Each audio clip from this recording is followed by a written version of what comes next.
हमारा channel subscribe करें। Notifications के लिए बेल आइकन पर क्लिक करना ना भूलें।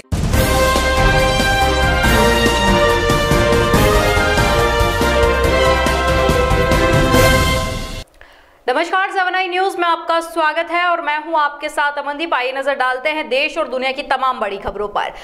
प्रदेश कांग्रेस कार्यालय में महिला पदाधिकारियों की बैठक हुई, जिसमें महिला कांग्रेस प्रदेश अध्यक्ष मांडवी चौहान, कांग्रेस की महासचिव एवं प्रदेश प्रभारी ओनिका मेहरोत्रा एवं अखिल भारतीय महिला कांग्रेस की सचिव लता भाटिया सहित कई महिला पदाधिकारी मौजूद रही। बैठक में मांडवी चौहान ने कहा कि बैठक में आगामी लोकसभा चुनाव की तैयारियों को लेकर रणनीति बनाई। वहीं ओनिका मेहरोत्रा ने कहा कि आगामी लोकसभा चुनाव नोटबंदी, जीएसटी, महिला सुरक्षा और आरक्षण सहित अन्य मुद्दे अहम रहेंगे। उन्होंने बताया कि कांग्रेस इन सब मुद्दों पर घर घर जाकर लोगों को जागरूक करेगी। वहीं प्रियंका गांधी की सियासत में एंट्री पर उन्होंने कहा कि प्रियंका गांधी की शक्ति हमारे साथ है, हम मिलकर लड़ेंगे। देखिए, लोकसभा चुनाव हमारा नज़दीक है, उसकी तैयारियों को लेकर भी है। राहुल जी आ रहे हैं, उनके कार्यक्रम को लेकर भी ये बैठक रखी गई है। और हमारी महिला कांग्रेस की जहां बात आती है कि चुनाव आ रहा है, तो पूरे जिला सम्मेलन, महिला ट्रेनिंग कैंप, बूथ कमेटियों तक हमारी महिलाएं जाएंगी। और बीजेपी की सरकार जो लगातार वादे करती आई है, आदरणीय मोदी जी की सरकार में जो वादे हुए हैं उनको उन्होंने पूरा किया नहीं किया, ये पूरी चीज़ें हम जन जन तक लेके जाएंगे।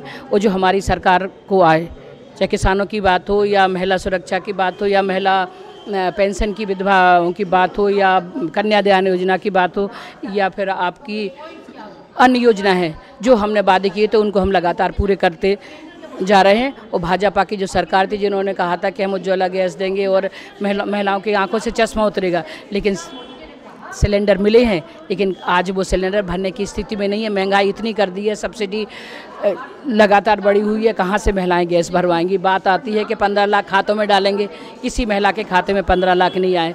जीएसटी जैसी लगाने से भी परेशान हैं लोग, महंगाई से भी परेशान है और नोटबंदी हुई है, उससे भी आज महिलाएं परेशान हैं। तो आज महिलाएं घर घर तक जाएंगी और मोदी सरकार के बारे में जो 5 साल में उन्होंने वादे किए थे और जो विफलता उनकी रही है, उनको घर घर तक पहुंचाने की कोशिश करेंगे।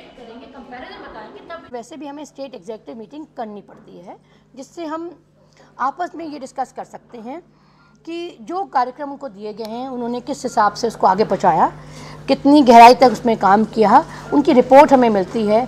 उनकी परेशानी भी हम सुन सकते हैं कि उनकी क्या क्या प्रॉब्लम्स रही हैं उस कार्यक्रम को लागू करने में या स्थानीय क्या मुद्दे होते हैं। उसी तहत स्टेट एग्जीक्यूटिव मीटिंग होती है और उसके बाद हम डिस्ट्रिक्ट और ब्लॉक लेवल में चले जाते हैं। आज इसलिए हमने भोपाल में बुलाई क्योंकि सब जानते हैं कि अब लोकसभा के चुनाव आ गए हैं। महीना भर हुआ है कि हम विधानसभा जीत के हटे हैं, लेकिन कहीं ना कहीं ये नहीं मैसेज है कि हम जीत गए तो हम आश्वस्त हो गए, अब हमारा कोई काम नहीं है, अपने आप ही हम लोकसभा जीत जाएंगे। तो इस चीज़ को बड़ा क्लियर कट हमारी जो रिप्रेजेंटेटिव्स हैं, जो डिस्ट्रिक्ट की हैं, ब्लॉक की हैं, बूथ वाइज हैं, उन सबको हमारी state committee, national committee, local जो प्रेसिडेंट्स हैं, वो सब यहाँ मिलके उनको एक इंस्ट्रक्शन दोबारा दी जाती है कि किस हिसाब से आपने लोकसभा के चुनौती को फेस करना है। मुद्दे बदल जाते हैं जब विधानसभा की बात होती है, लोकसभा की बात होती है। तो लोकसभा में क्या मुद्दे रहेंगे वो लीफलेट भी इनको हम देते हैं। टॉकिंग पॉइंट्स क्या हैं कि किस बात पे आप लोगों के बीच में जाएंगे और आपका क्या आधार रहेगा, क्यों लोग आपको चाहें, क्यों कांग्रेस पार्टी को लोग चूज़ करें, उस बारे में भी इनको हम बड़ा अच्छा क्लियर बात बताते हैं ताकि वो अपनी मुद्दे बेबाकी से रख सकें। फिर काम किया है, काम करेंगे, डर हमें किसी बात का नहीं है। राजधानी भोपाल की क्राइम ब्रांच और ऐशबाग पुलिस ने चोरी के मामले में आरोपी इलियास को धर दबोचा। आरोपी के पास से सोने चांदी के जेवरात, हाथ घड़ी एवं 85,000 रुपए नकदी रुपए जब्त किए। डीआईजी ने बताया कि आरोपी ने राजधानी सहित आसपास के इलाकों में चोरी की घटनाओं को अंजाम दिया है, जिसके पास से कुल मिलाकर 9 लाख रुपए का सामान जब्त किया है। वहीं राजधानी में ट्रैफिक व्यवस्था पर डीआईजी ने कहा कि जल्द ही राजधानी की ट्रैफिक व्यवस्था में सुधार आएगा।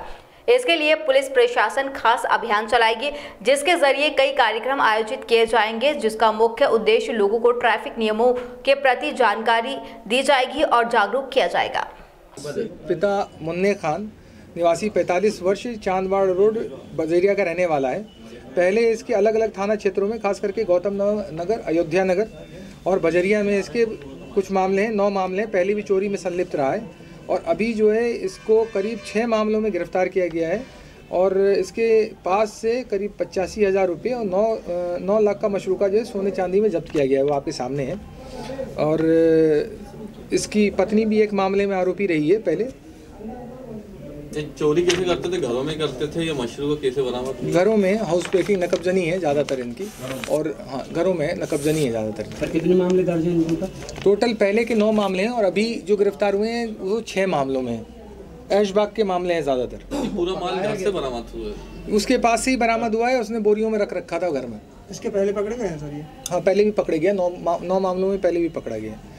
चूँकि आप सब पत्रकार बंधु यहाँ मौजूद हैं, हम लोग 1-2 रिक्वेस्ट और करेंगे। हम लोगों ने यहाँ पे प्रयास किया है कि किराएदारों के वेरिफिकेशन के लिए कलेक्टर साहब एक नोटिस है ना, PRO ग्रुप पे भी आप देख लेना है।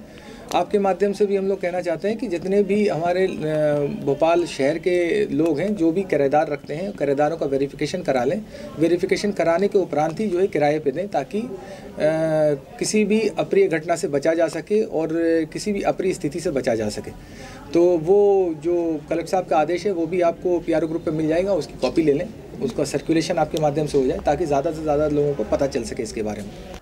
सपाक्स पार्टी ने वार्षिक सम्मेलन का आयोजन किया, जिसमें प्रदेश भर से सपाक्स पार्टी के कार्यकर्ता शामिल हुए। सम्मेलन में सपाक्स के संस्थापक अजय जैन ने आरक्षण पर कहा कि मोदी सरकार ने जो आरक्षण का प्रावधान समाज को दिया है उसका हम सम्मान करते हैं, लेकिन ऐसे आरक्षण का मुद्दा ऐसा है जो न्यायालय से रद्द हो जाता है, क्योंकि इससे पहले भी ये मुद्दा कोर्ट में रद्द हो चुका है और अभी भी कोर्ट में लटका पड़ा है। इसके अलावा उन्होंने SC/ST एक्ट पर कहा कि सपाक्स की मांग एक्ट को हटाने की थी, लेकिन सरकार ने नहीं हटाया। देखिए, ये जो संस्था है हमारी सपाक्स शासकीय अधिकारी कर्मचारियों की, और इसका बाद में विस्तार हुआ जिसमें सपाक समाज बना जो अशासकीय लोगों की संस्था है। इनका वार्षिक सम्मेलन जो होता है एक अनिवार्यता भी है, वही सम्मेलन आज यहाँ पे आयोजित हो रहा है जिसमें युवा समाज और शासकीय अधिकारी कर्मचारी सभी शामिल हैं। अभी हाल ही में सरकार में बदलाव आया है। हम अपने मुद्दों को लेकर लगातार पिछले सालों से संघर्ष कर रहे हैं और बदली हुई परिस्थिति में अब हमें किस दिशा में जाना है, कैसे अपने जो उद्देश्य हैं उनकी प्राप्ति करना है, इन सब पे आज यहाँ विचार विमर्श हो रहा है। सभी को मालूम है कि संस्था पदोन्नति में आरक्षण, एट्रोसिटी एक्ट, युवाओं की बेरोजगारी, इन सारे मुद्दों पे लेके लगातार संघर्ष करती रही है। और अभी परसों ही भोपाल में और सारे प्रदेश में जो डॉक्टर शिवम मिश्रा हैं और जिनको आत्महत्या करना पड़ी एक एट्रोसिटी एक्ट की गंदी धारणाएं और उसके दुरुपयोग की वजह से, तो इन सब मुद्दों पे हम लगातार संघर्ष आगे किस दिशा में ले जाएंगे, कैसे करेंगे, इन्हीं सब बिंदुओं पे आज विचार होगा। और ये निश्चित है कि जो काम हम पिछले 3 सालों से लगातार कर रहे हैं उसको और तेज़ी से और आगे बढ़ाएंगे ताकि हम अपने लक्ष्यों को प्राप्त कर सकें। मोदी सरकार ने 10% आरक्षण का ऐलान कर दिया है जी, तो क्या आपका आंदोलन या आपका विरोध अभी जारी रहेगा? देखिए, हमारा मुद्दा आरक्षण मात्र नहीं था, बहुत सारे मुद्दे हैं। हमें खुशी है कि एक वर्ग विशेष जो पूरी तरीके से अछूता पाया जाता था और उसको ऐसा माना जाता था कि उसका एग्जिस्टेंस ही नहीं है, सरकार को कम से कम ये ध्यान में आया कि हम भी यहाँ हैं, हम भी यहाँ रहते हैं। यहाँ तक बात ठीक है, उन्होंने 10% आरक्षण दिया, इसका हम स्वागत जरूर करते हैं, लेकिन हम इससे सहमत नहीं हैं। आरक्षण जिस स्वरूप में दिया गया है उसमें अभी बहुत सारी न्यायालयीन प्रक्रियाओं में वो उलझेगा। पहले भी गुर्जरों को, पाटीदारों को, मुसलमानों को आरक्षण की ऐसी घोषणाएं सरकारें करती रही हैं और अंततः वो न्यायालयों से टर्न डाउन हो गए हैं। इसका असर भी ऐसा ही ना हो, हमें ये डर है। हम कतई नहीं चाहते, संस्था ने कभी नहीं कहा कि आरक्षण योग्यता को ख़त्म करे। अगर ये आरक्षण 50% की सीमा में शासन द्वारा दिया जाता तो हमें खुशी होती और हम इसका स्वागत भी करते और समर्थन भी करते। अजय जैन, संस्थापक। हमारी खास खबरों में फिलहाल इतना ही। देश और दुनिया की तमाम बड़ी खबरों के लिए आप बने रहिए 7 न्यूज़ के साथ। नमस्कार।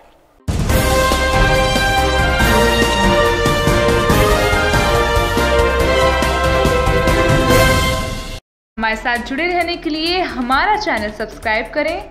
नोटिफिकेशंस के लिए बेल आइकन पर क्लिक करना ना भूलें।